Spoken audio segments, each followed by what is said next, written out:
Na prvenstvo smo odšli z željo, voljo po uvrstitvi na olimpijske igre.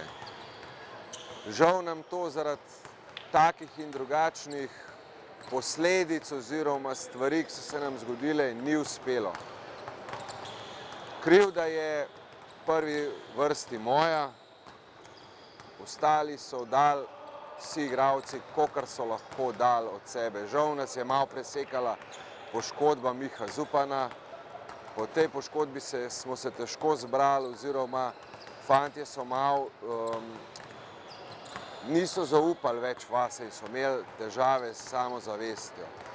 Tako da v bistvu je tukaj na tem prvenstvu ena svetla točka in to je naš Maks Podgoršek, ki je dokazal, da kljub temu, da je komaj dopolnil 14 let, ga čaka ogromna kariera v gluhi košarki, kjer bo vsekakor čez 2-3 leta nosilec vseh košarkarskih ekip v Sloveniji, v gluhem športu.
Miha Zupanu se moramo vsi zahvaliti za njegov doprinos.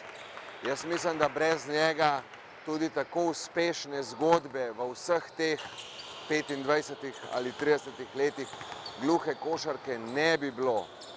Tako da Miha je ima respekt, da je zdržal, da je lahko, da je poskusil pomagati.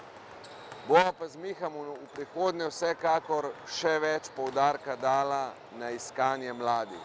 Ekipo bo treba počasi prenoviti. Treba bo poiskati še druge mlade. Vsekakor jaz verjamem, da se kje skrivajo kakšni fantje, ki so gluhi, naglušni, pa še niso zbrali poguma, da bi se nam priključili. Jaz iskreno upam, da se nam bojo.